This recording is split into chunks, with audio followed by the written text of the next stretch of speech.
Bonjour tout le monde, bienvenue dans notre chaîne Physique et Didactique. On va parler sur le comportement d'une bobine dans un dipôle RL, cas de l'établissement de cours. Bonne chance. Alors, avant de commencer, il est très important de télécharger ce document et même l'imprimer afin de bien me suivre. Donc, je commence. Dans cette séquence, on s'intéresse à l'établissement de courant électrique dans un dipôle RL. Bien sûr, dans ce cas, je peux distinguer entre le cas de l'établissement de courant avec un générateur de tension idéale ou bien même avec un GBF de tension triangulaire. Commençons tout d'abord avec le cas 1. Dans ce cas, j'ai un générateur de tension idéale ou bien de force électromotrice E. J'ai bien sûr un dipôle RL, sachant que la bobine n'est pas idéale, c'est-à-dire elle a une inductance L et même une résistance interne petite r. Bien sûr, dans ce circuit, j'ai une diode. Si je te demande de préciser son rôle, c'est simple. Lorsqu'on va ouvrir l'interrupteur, il se peut d'avoir ce qu'on appelle une surtension entre les bandes de la bobine, ce qui va détruire la bobine, raison pour laquelle il est intéressant de mettre ici la diode et dans ce cas, on va éviter d'avoir cette surtension. Alors, si je te demande de préciser les équations différentielles, c'est simple. Commençons tout d'abord avec la loi de Maille. UR plus UL égale à E.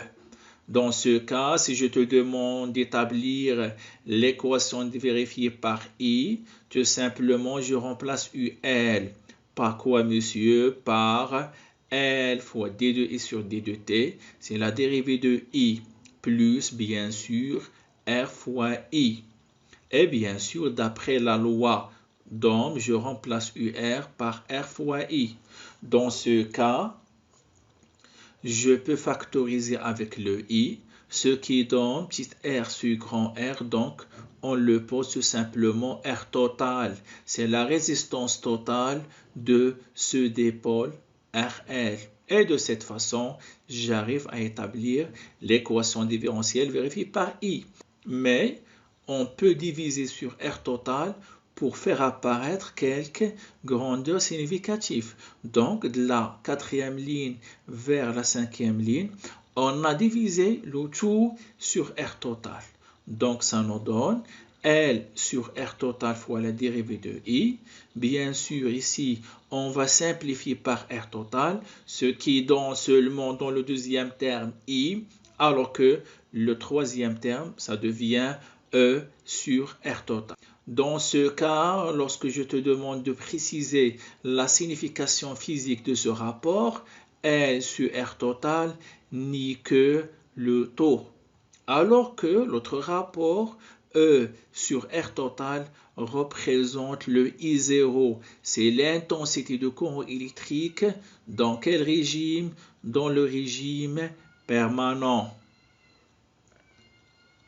Maintenant, si je te demande d'établir l'équation différentielle vérifiée par UR, bien sûr, je ne commence pas de 0, mais tout simplement, je garde la même équation différentielle vérifiée par I et tout simplement, je multiplie fois le R. Dans ce cas, lorsqu'on va multiplier fois R, chaque I sera remplacé par UR, puisque UR égale R fois I. Donc ici, ce terme fois R signifie que tu remplaces le I par UR. C'est pareil pour le I, je le remplace par UR. Ainsi, le troisième terme, ça devient R sur R total fois E. De plus, si je te demande de préciser tout simplement la signification physique de ce rapport, c'est ce qu'on appelle le grand UR, c'est-à-dire la tension entre les bandes de résistors, mais dans le régime permanent qui est égal par exemple graphiquement ici 10 volts. Très bien. De cette façon, j'arrive à établir les équations différentielles. Maintenant, je passe aux solutions. Commençons tout d'abord avec l'équation différentielle vérifiée par I. Alors, puisque dans cette équation, j'ai ici un terme non nul, il est clair que la solution de cette équation sera une solution croissante. Moins fois moins, après la dérivation, bien sûr, ça nous donne une dérivée positive. Donc, je répète, la solution de cette équation est donnée par l'équation suivante. Et bien sûr, pour avoir plus de détails, vous pouvez voir d'autres vidéos, surtout les vidéos qui s'intéressent aux équations de la charge d'un dipôle RC. Et bien sûr, vous pouvez trouver même les liens dans la boîte de description. Donc, je répète, la solution de l'équation différentielle est tout simplement sur la forme suivante et lorsqu'on remplace, je trouve que le taux, c'est tout simplement le L sur R total, bien sûr, déjà mentionné, alors que le I0 n'est que le E sur R total. Et de la même façon, pour la solution de la deuxième équation différentielle vérifiée par UR, je trouve que j'aurai la même forme de la solution avec UR. C'est la tension dans l'origine permanente qu'on a trouvé bien sûr même dans le troisième terme de l'équation différentielle. Alors que le taux, c'est toujours la même, c'est L sur R total. Maintenant, je passe à l'interprétation graphique. Par exemple, ici, je suppose que tu as les variations de I en fonction de T. Pour ce fait, il faut bien sûr visualiser la tension entre les bandes de R pour avoir le I. Je suppose que dans cette situation, tu as deux données. La force électromotrice égale à 12 volts, la résistance de résistor égale à 5 ohms. Les questions, tu trouves et le L et la petite r. Premièrement et graphiquement, l'intensité de courant électrique dans le régime permanent égale à 2 ampères, donc je note I0 égale 2 ampères, alors que le taux, la constante du temps, graphiquement correspond à la date de l'intersection de la tangente initiale et même l'asymptote. Et dans ce cas, j'aurai tout simplement 10 millisecondes. Donc, graphiquement, taux égale 10 millisecondes. Maintenant, pour calculer le L et le R, c'est interdit de commencer avec le taux parce que j'aurai deux inconnus. De préférable de travailler premièrement avec le I0. Donc, en principe, le I0, c'est le E sur R total. Donc, je tire le R total, sera E sur I0. Je répète, sera 12 volts sur tout simplement 2 ampères, ce qui donne exactement 6 ohms. Maintenant, pour calculer le L, pourquoi pas je travaille avec le taux. Taux égale L sur R total. Donc, L sera taux fois R total, sachant que taux égale bien sûr 10 millisecondes. Le R total, c'est 6 ohms, ce qui donne exactement 0,06 Henry ou bien même 60 millihenry. Maintenant, je passe au traitement de la tension. Je suppose que par exemple, tu as deux tensions. La question qui se pose, où est la tension qui représente les variations de UR? C'est simple, puisque on a le cas de l'établissement de courant. En principe, UR doit être croissante, alors que l'autre tension est une tension constante qui représente tout simplement la force électromotrice. Tu as une seule donnée, la résistance de résistor égale 5 ohms. Graphiquement, tu précises E, c'est simple, E, bien sûr, coïncide avec la ligne horizontale. Donc, elle est claire que E égale à 12 volts. Tu précises le UR, c'est-à-dire, je répète, la valeur de UR dans le régime permanent. Bien sûr, elle est claire que le UR se stabilise, ou bien devient constante à 10 volts. Donc, UR égale à 10 volts. Et finalement, pour le taux, c'est de la même façon, l'intersection entre la tangente et l'asymptote, ça nous donne une nouvelle fois 10 millisecondes. Maintenant, lorsque je te demande, par exemple, de préciser le R total, c'est simple. Théoriquement, j'ai UR égale ainsi de suite. Donc, je tire le R total égale bien sûr R sur UR fois E, c'est-à-dire 5 ohms, fois E, c'est 12, sur le UR, c'est 10 volts, ce qui donne exactement 6 ohms. Ainsi, le R égale bien sûr 6 moins 5, ça nous donne 1 ohm. Passons maintenant au cas de l'établissement de courant avec une tension triangulaire. Ici, on ne peut pas établir des équations différentielles vérifiées soit par I, soit par UR ou bien même UL. Mais finalement, on va faire des relations entre quelques tensions. Et de plus, dans ce cas, soyez sûr certain que la loi de Maille ne sera pas utile. Car même je dis que UR plus UL égale à UG, mais j'ai aucune donnée sur UG. Raison pour laquelle on va établir tout simplement une équation entre le UR et même le UL. Pour ce fait, en partant de la loi d'Ohm, UR égale R fois I.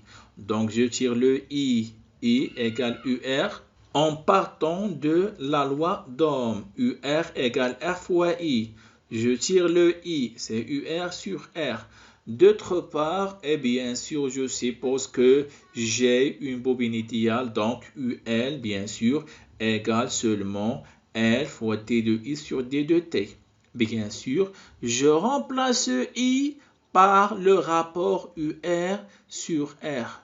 À ne pas oublier que R est constante, donc je déplace le R à l'extérieur, ce qui donne L sur R fois la dérivée de UR. Et finalement, j'arrive à établir cette relation entre UL et même la dérivée de UR.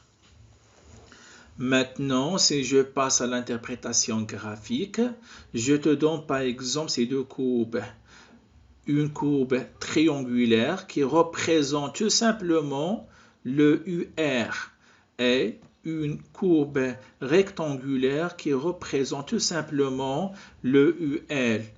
Même mathématiquement, je peux confirmer que la dérivée d'une fonction triangulaire donne tout simplement une fonction rectangulaire. Alors, les données que j'ai ici, seulement la résistance de ce résistor égale à 1 kΩ. Et la question, tu trouves le L. Alors, tout d'abord, je travaille sur un intervalle quelconque. Pourquoi pas je travaille sur cet intervalle d'ici jusqu'à ici.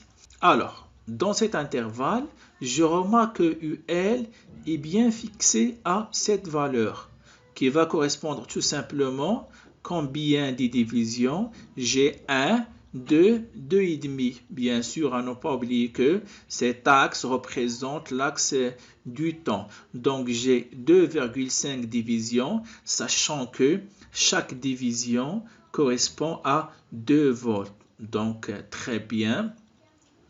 J'ai tout simplement et graphiquement UL égale 2,5 fois 2, ça nous donne 5 volts. Maintenant, je passe à la dérivée de UR. En principe, et dans cet intervalle, puisque la tension est une fonction affine, donc je peux remplacer tout simplement la dérivée par delta. Et dans ce cas, delta va représenter tout simplement la pente. Donc j'ai delta UR. C'est quoi delta UR? C'est tout simplement l'écart vertical entre ce point et ce point. On va compter les divisions verticales qui correspondent tout simplement à cet écart. J'ai 1, 2, 3, 4. Donc, ce sont 4 divisions entre ce point et ce point. Donc, le delta UR sera 4 divisions fois la valeur de chaque division, c'est 2 volts. Pour le delta T, c'est tout simplement la durée entre ce point et ce point même, ce qui va correspondre tout simplement à 2 divisions. Donc, ça fait 2 divisions fois 1 milliseconde, bien sûr, qui représente la sensibilité horizontale, ce qui donne finalement 4 fois 10 à la puissance 3. En bref, on a travaillé sur cette relation. Dans cet intervalle, je trouve que UL égale 5 volts. La dérivée de UR égale à 4 fois 10 à la puissance 3. Donc, tout simplement, je remplace dans cette relation. Le UL sera 5. L, je le garde. R, bien sûr, égale 1 kΩ. C'est 1 fois 10 à la puissance 3. Et bien sûr, la dérivée de UR égale 4 fois 10 à la puissance 3. Donc, je le remplace. Et finalement, je déplace ce terme vers le haut, ce terme vers le bas. Et je trouve que L égale tout simplement 1,25 Henry. Bien sûr, si tu travailles sur un autre intervalle, bien sûr, on trouve les mêmes résultats. Tout simplement, tu dis que UL égale moins 5 volts. UL égale moins 5 volts.